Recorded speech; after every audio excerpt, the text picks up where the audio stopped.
Anong ganap sa mundo ng showbiz? Nilait umano ang aktres na si Lovie Poe dahil sa kanyang kulay at pagiging flat-chested noong bagong-bago pa lang siya sa showbiz.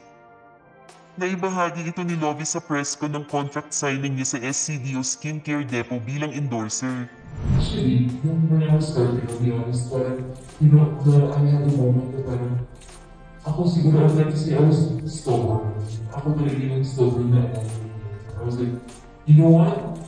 Who cares? I'll just do me and then just like, kung ano man, but if they don't like it, I'm flat-chested, I don't care.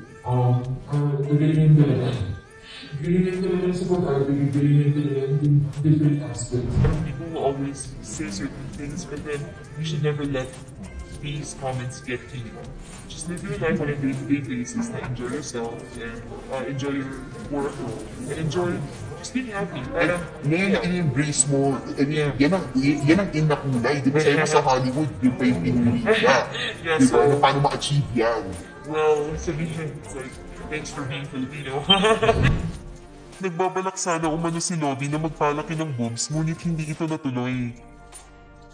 I'll be honest, I'll be like, nag-slip siya sa head ko. Should I? Because I remember before they were telling me, yes, you should have your breasts done.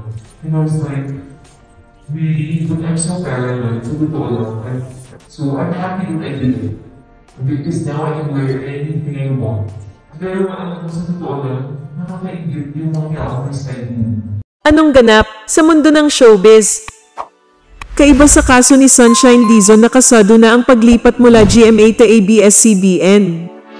Hindi ganito ang sitwasyong kinapapalooban ni Lovie Poe. Naiulat na bukod kay Sunshine ay si Lovie ang susunod na aalis ng GMA. Tatapusin na lang daw nito ang Oh My Love na kinabibilangan niya. Pero kung hihingan daw ng reconfirmation ng GMA tungkol sa napipintong paglipat ni Lovie ay wala itong malinaw na maisagot. Di umano, may nangyayaring transaksyon sa pagitan ng GMA at ng kampo ng aktres. May counter-offer umano ang TV network para pigilan ang paglipat ni Lovie. At kung hindi man matutuloy si Lovie bilang isa sa mga cast member ng Dr. Foster ay posibleng si Sue Ramirez ang pumalit sa kanya. Kung totoong may counter-offer ang GMA kay Lovie, ibig sabihin nito'y mas malaki ang kontrata nito. Tiyak na pagmumulan ito ng intriga dahil ang mga naunang umalis sa Kapuso stars na sina Janine Gutierrez, Chris Bernal at Sunshine ay hindi na balitang inalok ng counter-offer. Ano sa palagay nyo? Kung bago ka pa lang sa channel ko, at kung gusto mo ng mga ganitong video, ay mag-subscribe ka na para maging updated ka sa mga bago kong ilalabas na video. At kung meron kang gustong i-promote, PM is the key. Anong ganap sa mundo ng showbiz? Kung dati ay pinag-usapan ang kissing scenes ni kapamilya star Joshua Garcia sa mga naging leading ladies niya kagaya ni na Jane De Leon at Janelle Salvador, tila hindi naman papakabog dito si FPJ's Batang Quiapo director at lead star Coco Martin. Naging usap-usapan kasi ang higupan sin nila ni Mokang ang karakter na ginagampanan ng leading lady niya na si Lovie Poe. Tagpo ito sa debut party ng karakter ni Lovie sa covered court ng kanilang barangay kaya naman nasaksihan ng lahat ang kanilang tukaan. Grabe ang reaksyon ng viewers at netizens sa laplapan ng dalawa dahil kitang-kita talaga at hindi fake ang kanilang ginawa. Pero sa bandang dulo, panaginip lang pala ito ni Mokang.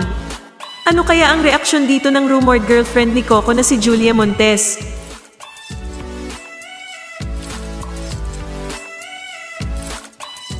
Anong ganap sa mundo ng showbiz? Kapansin-pansin ang mga sweet na mga larawan ni Piolo Pascual at Lovie Poe kamakailan, dahilan para masita ang aktres ng jowang scientist.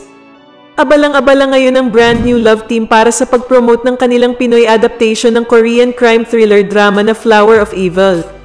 Ilang behind the scenes na rin ang ibinahagi ng aktres sa kanyang Instagram.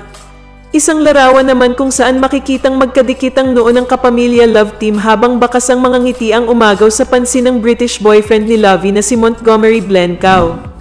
Hindi na kasi napigilan itong magkomento sa nasabing larawan. So this is what you're up to when I'm not around? Pabirong komento ni Monty na ikinaaliw ng followers ng aktres. Ang jowa ng aktres na ilang beses na niyang ibinahagi sa Instagram ay isang matagumpay na Hollywood filmmaker, producer at scientist pa sa University of California base sa ilang filmmaking credits at sa kanyang Instagram profile. Wala namang tugon ang 33 taong gulang na aktres sa kinaaliwang komento ng kanyang boyfriend. Anong masasabi mo sa balitang ito?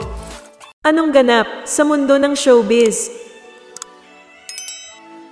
Di mapigilang mag-react ni Lovie Poe sa tarpaulin niya sa kanyang karakter sa Batang Quiapo. Sa kanyang post sa Instagram, ibinahagi ni Lovie ang kanyang pagkawindang sa tarpaulin para sa ginampanan niyang karakter sa Batang Quiapo. Si Lovie ay gumanap bilang si Makang sa nasabing teleserye. Siya ang love interest ni Tanggol na ginampanan ng primetime king na si Coco Martin. Sa isang episode ng Batang Quiapo ay gusto ng ama ni Makang na pag-awan siya ng tarpaulin para sa kanyang birthday.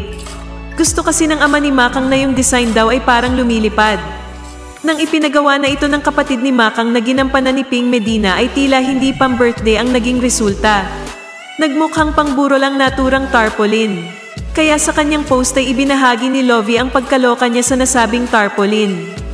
Napatanong siya sa kanyang kuya na ginampanan ni Ping Medina. Tanong niya, "Kuya Ping Medina, birthday ko kasi diba? Bakit naman parang kukunin ako ni Lord nito? Sa langit ba ang debo ko?" Inasar naman siya ni Ping sa pamamagitan ng pag-comment nito sa post ng aktres. "Maligayang 40th day, Makang," say ni Ping. Anong masasabi mo sa balitang ito?